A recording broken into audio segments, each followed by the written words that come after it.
बिस्मिल्लाहिर्रहमानिर्रहीम। अस्सलाम वालेकुम व्यूअर्स, आज आपके लिए बहुत ही मज़े की रेसिपी लेकर आई हूँ। यकीन जानेंगे बनाने में बहुत ही आसान और खाने में बहुत ही मज़ेदार है। तो चलिए शुरू करते हैं आज की रेसिपी और देखते हैं कितनी मज़ेदार यमी सी रेसिपी मैंने किस तरीके से तैयार की है। तो व्यूअर्स, सबसे पहले मैंने एक प्रेशर कुकर लिया और इसमें जो है वो तकरीबन हाफ़ कप ऑयल डाल दिया। कुछ लोग बहुत ज़्यादा ऑयल इस्तेमाल करते हैं, तो मेरा उनको मशवरा है कि ऑयल का इस्तेमाल थोड़ा कम किया करें। ज़्यादा ऑयल सेहत के लिए नुकसानदेह होता है। तो व्यूअर्स, इसमें तकरीबन छोटा आधा चम्मच जो था वो मैंने ज़ीरे का ऐड कर दिया और इसको थोड़ा सा रोस्ट कर लेंगे। अब इसमें जो है वो प्याज एक दरमियानी साइज़ की बारीक कटी हुई ऐड कर देंगे और इसको भी हमें बहुत अच्छा सा फ्राई कर लेना है। बहुत ज़्यादा प्याज इसमें हमें नहीं डालनी। कोशिश करें कि आप एक छोटी साइज़ की जो प्याज है वही इस्तेमाल करें इसमें। इसको बहुत अच्छा सा जो है वो हमें फ्राई कर लेना है। व्यूअर्स, आपसे हम्बल रिक्वेस्ट है कि अगर आप मेरे चैनल पर पहली बार आए हैं तो मेरे चैनल को लाजमी से सब्सक्राइब कर लीजिएगा और सब्सक्रिप्शन के साथ दिए गए बेल आइकन को भी लाजमी से प्रेस कर लीजिएगा।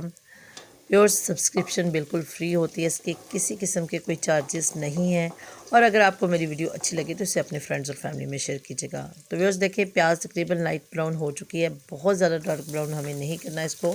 अब इसमें अदरक लहसुन जो है वो चॉप किया हुआ ऐड कर दूँगी। आप चाहें तो इसका पेस्ट भी बना सकते हैं, लेकिन इस रेसिपी के लिए हमें इस पेस्ट की ज़रूरत बिल्कुल भी नहीं है। व्यूअर्स, इसको बहुत अच्छा सा हमें फ्राई कर लेना है। अब अदरक और लहसुन को भी बहुत ज़्यादा गोल्डन ब्राउन नहीं करेंगे, लाइट ब्राउन होने तक हम इसको फ्राई करेंगे। व्यूअर्स, इसकी बहुत अच्छी सी स्मेल आना शुरू हो गई है और अब इस स्टेज पर देखेंगे बिल्कुल फ्राई हो चुका है। अब इसमें एक अदद टमाटर जो है वो डाल देंगे। बहुत ज़्यादा टमाटर इसमें यूज़ नहीं होंगे, जस्ट एक टमाटर इनफ होगा। तो इसको भी जो है वो हम बहुत अच्छा सा फ्राई कर लेंगे। अब इसमें जो है वो नमक ऐड कर देंगे ताकि ये बहुत जल्दी से टमाटर सॉफ्ट हो जाएं। तो तकरीबन 2 चम्मच मैं नमक ऐड करूँगी। मेरे पास दरमियानी साइज़ का छोटा चम्मच है, बहुत ज़्यादा बड़ा साइज़ नहीं है चम्मच का। तो ये मैंने 2 चम्मच भरकर ऐड कर दिया। आप अपने टेस्ट के लिहाज से कर लीजिएगा।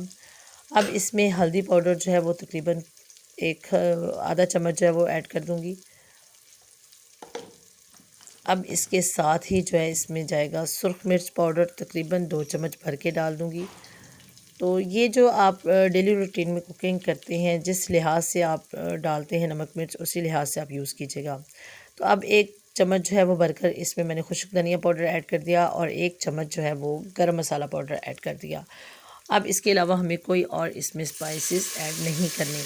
बस तकरीबन 2 से 3 चम्मच जो है वो इसमें पानी ऐड कर दिया। अब इसको अच्छी तरह से मिक्स अप कर लेंगे ताकि ये मसाले जो हैं वो जले ना और इसको थोड़ा सा हम फ्राई कर लेंगे।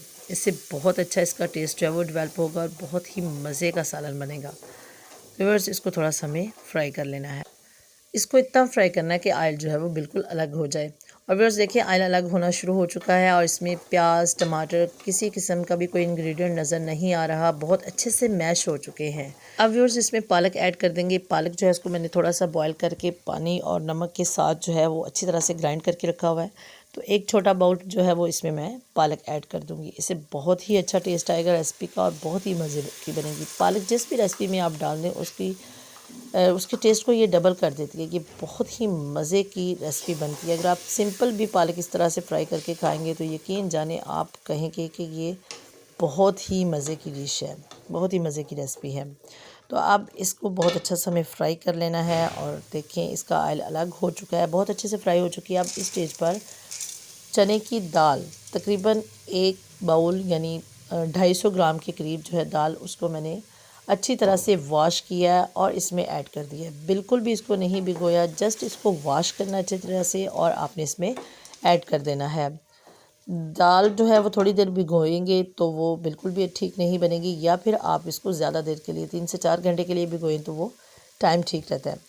लेकिन मैंने जस्ट इसको धोया और इसमें ऐड कर दिया। अब इसमें 3 गिलास पानी जो है वो भरकर ऐड करूँगी और इतना पानी इनफ होगा 250 ग्राम दाल के लिए। अगर आपको इसको थोड़ा थिन करना है, थोड़ा पतला बनाना है, तो आप जो है वो आधा गिलास पानी और ऐड कर सकते हैं। लेकिन अगर आपको बहुत ड्राई बनाना है इसको, तो आप जो है वो 3 गिलास से थोड़ा सा कम पानी ऐड कीजिएगा। तो व्यूअर्स, इसमें 3 गिलास पानी, तकरीबन पौने 3 गिलास पानी ऐड कर दिया और इसको अच्छी तरह से प्रेशर लगा दिया। अब इसको हम 8 मिनट के लिए जो है वो प्रेशर लगाएंगे। विसल होने के बाद 8 मिनट जो है वो इनफ होंगे। चने की दाल है तो ये बहुत जल्दी गल जाती है। 8 मिनट इसके लिए ठीक है, 7-8 मिनट। और अगर आप ज़्यादा इसको सॉफ्ट करना चाहते हैं तो आप 10 मिनट के लिए भी इसको लगा सकते हैं। तो व्यूअर्स, अब इसको हम अच्छी तरह से जो है हमने प्रेशर लगा दिया और फुल फ्लेम पर इसको कुक करेंगे।